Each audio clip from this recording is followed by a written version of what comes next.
about this movie is that like the great blend of the comedy with like the horror. Do you always think that there is a place for comedy in like the horror genre? I mean, there can be.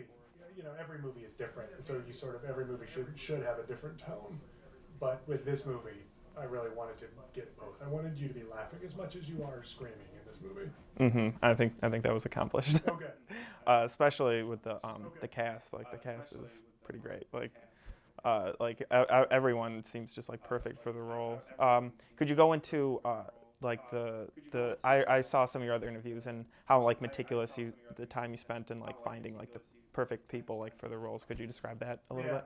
I mean, we definitely looked long and hard for these actors. You know, certainly for our younger actors, we sort of wanted to find something new and different, and so we probably spent months in some cases. In one of the cases with Anna Hutchison, who plays Jules, we didn't find her until the night before we started shooting. Wow. Because we were just really hard on this process. We really wanted to find good actors, and it's really hard what we ask them to do.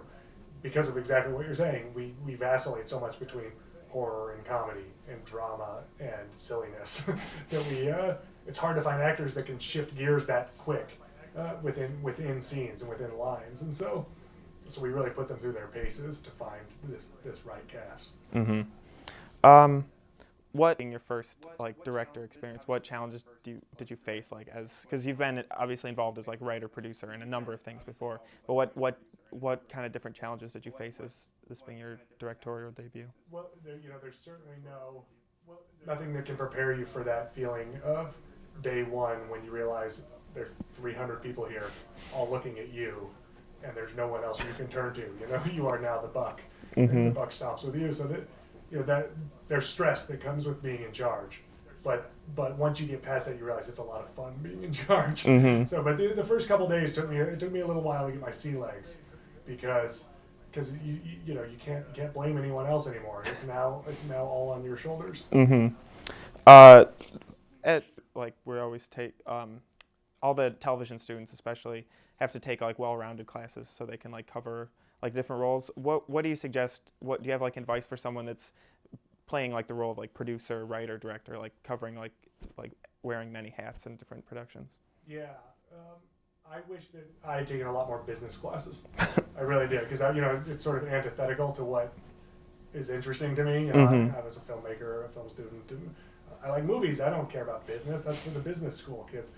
But it's so important that you understand just how basic business works and how and how to be a responsible business person, because movies are expensive. That's the bottom line.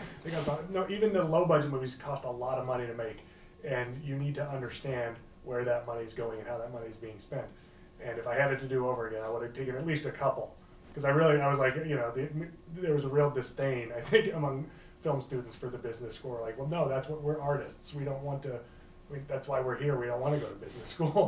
But it's important to at least be able to fake your way through some of these business meetings, so that people will trust you with their money. Which of the like the hats like a callback to like the horror genre, and that because you were tired of like the genre evolving into torture porn, and do you think that there'll be more movies that are like targeted towards like this kind of like different approach to the horror genre, or do you think that it's going to continue to kind of like devolve into those kind of movies? I think we'll see both. I don't think anything is ever devolving. I think it's just there's good movies and there's bad movies, and sometimes the bad movies end up being more successful than the good movies, and so the industry corrects by making more bad movies because they're successful. But then good movies come along and they are successful, and then it switches. And it's not true. That's not true of just horror movies. It's true of all genres. So you just ride the ebbs and flows. Gotcha. Projects, they've been like they've had like a huge like kind of cult following. Like how do you deal with like that kind of pressure when you're working on something new? That the easy answer is you just follow the basic rule, which is write what you want to watch. That's it. And then hope that other people want to watch that also. And so far they have. So far that's been good. But if you try to write what other people want to watch, you're going to fail, and you're going to make something bad. And so I just sort of do what is interesting to me, and pray that it's interesting to other people as well. And so far it's worked out okay.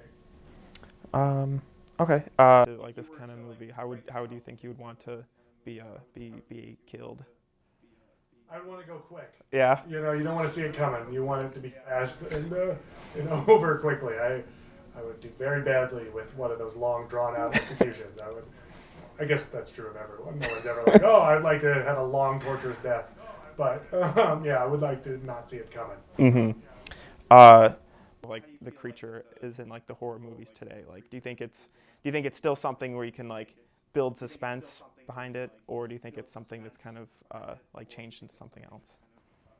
Yeah, I mean, I don't know that it's changed. I think you can, and it just depends on the movie. You know, some movies do it really well. Mm-hmm. Creatures, you know, scare the living crap out of me, and some don't. And some movies aren't really trying to do that. You know, it just depends. It's a case by case basis, I suppose.